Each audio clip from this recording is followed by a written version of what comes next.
Good evening, everyone. I'm going to start our Constitution series. In this series, we are going to read everything about Indian Constitution, that is, starting from its articles, schedules, leading cases. I will try to understand everything in depth and detail.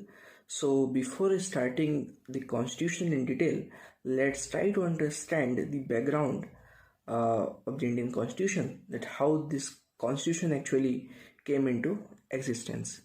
So basically, I would like to start from the War of 1857.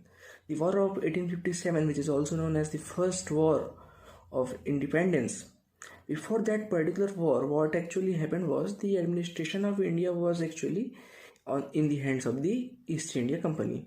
The East India Company actually administered India by the help of the Governor General that was appointed by them only. The first Governor General of India was Warren Hastings.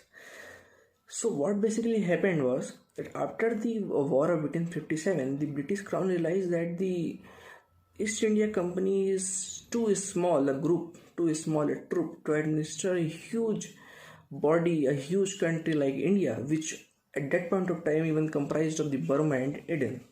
So basically, what was going on in the mind of the crown was that they didn't wanted to lose the control over this very important territory. So what they realized actually was that there is a need of a competent authority which has enough power to administer India and to gain control over India. So in order to accomplish all those things, in order to assure the faithfulness of the executive that they were going to recruit to administer India, what they basically did was they passed the Government of India Act 1858 and they recruited the Secretary of State for India. The person who was appointed the Secretary of State for India had to be the member of the British government. The first Secretary of the State for India was Lord Stanley. So, because he was the member of the British government, he was solely responsible to the British government. So there was no logic that he was unfaithful, that he will be unfaithful to the British Crown and the government at all. So the Secretary of the State for India was also assisted by the council that had 15 members, and that council, the members of the council, certain members of the councils were nominated by the crown itself, certain members were nominated by the company itself, and those 15 members along with the Secretary of the State for India worked to administer India and actually executed everything that the crown demanded from the crown expected or wanted from the Indian territory. That Secretary of the State for India administered India through the Governor General of India. That Governor General after 1851 was known as the Viceroy of India, and the first Viceroy of India was Lord Canning. Beyond all that, let's differentiate between the functions of the Secretary of State for India and the Governor General of India. The Secretary of the State for India was responsible for everything that the Crown wanted from the Indian territory.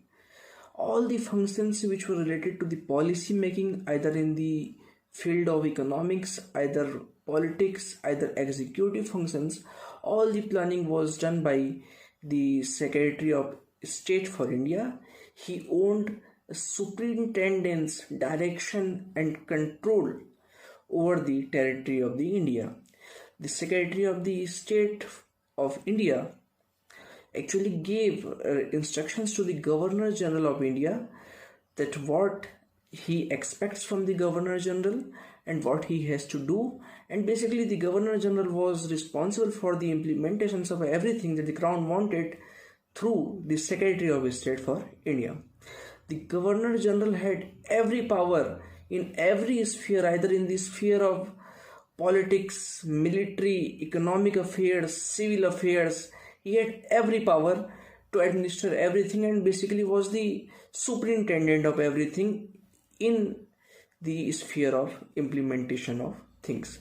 Further, other than that, the Indian subcontinent was divided into the provinces. Each provinces was headed by the governors, lieutenant governors, who were registered by their own councils, and even after all that, the governors and lieutenant governors received the instructions from the governor general, who was also registered from his council, and whatever the works that the governors and lieutenant governors were owed to do was instructed to him by the governor general of India.